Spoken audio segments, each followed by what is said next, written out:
A new survey from AT Kearney shows 81% of Generation Zers prefer to purchase products in store instead of online. And 28% of those surveyed say they use in-store shopping as a way to disconnect from social media. For more, let's bring in the person behind this report, Greg Portell. He's a partner at AT Kearney. Okay, Greg, so are the retailers getting this all backwards? In-store is the place to be. Is that about experience? What do you make of these numbers? That's strong. What we find is that we've known Gen Z is an overwhelmed, security-conscious group of people, so they're stressed. Unlike the rest of us? Well, more so, but surprisingly so, because this is a group of people who've grown up in the security era. They only know tight security. They're constantly bombarded by social media, by messages and content coming at them all the time. The store experience allows them to go into an environment that is curated for them. They actually get overwhelmed by the endless aisle, and they prefer a spot working with retailers who have taken the time to understand what they want and can present the products that they prefer. Do they want an analog store? I mean, what about stores sort of that have been infused with technology? Does that stress them out? No, well, that's the big risk that management teams and retail organizations face, is if you go too far the other way, and you think it's got to be analog, it's got to be bells and whistles and roller coasters.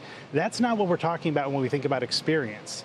They're thinking about comfort. They're thinking about integrated blending and meshing of technology and personalization in a way that takes all the bells and whistles of technology, but puts it to use in a way that allows them to make better decisions and feel more comfortable with those decisions. Interesting, because what we hear a lot is they don't want to speak to anyone. They don't want to talk to a bank teller. They want to use a kiosk when they order food. And here in a store, I assume they don't want to talk to a salesperson. Well, it depends on who that salesperson is. They don't want to waste their time with frivolous chat and with how are you doing. They want someone who can help them make the right choices, because this is a group that overwhelmingly wants validation. They want the ability to access endorsements.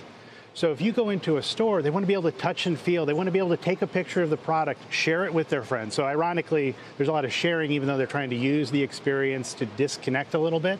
So these are integrated experiences that allow the Gen Z population to really have a tactile experience, even though it is digitally enhanced. Are we saying anything different than prior generations? Guess what? They like to go to the mall partially as a social experience to browse and not necessarily as a dedicated buying experience. Or it's just surprising that Gen Z subscribes to that? Is that the idea? Well, I think there is a lot of surprise from retailers and analysts that you're seeing that pendulum move back, because this is a population that has grown up in the digital age and have really forced the retailers' hands to invest in a digital experience. Well, many retailers have over-indexed that way, and they've moved away from the importance of person-to-person sales associates who know how to curate a product, know how to explain a product, and therefore know how to increase the comfort of the consumer who's making that decision. So we just had Deirdre Bosa on, and she was in San Francisco outside one of these climate change protests. And you had asked some of the respondents about how much they value things like sustainability in products, or, you know, the environmental friendliness of the way that things were made. And they want that. They don't want to pay for it. I mean, isn't that the problem then? If you're a company, how much money do you invest in something that they want but are only willing to pay so much for? Well, it was an interesting fact coming out of this study, but we've done a lot of longitudinal studies looking at consumers. And when you put those pieces together, what you get is a story about Gen Z that expects eco-friendly to be put into the products from the beginning. So they're not saying, hey, I'm going to do something sustainable and therefore I'm going to pay more. They're going to look to companies to actually make those decisions as they're building the products, as they're distributing the products. And that's really what you heard in the piece from Deirdre. They expect companies to think about those issues as they bring forward products and try to meet those consumer needs.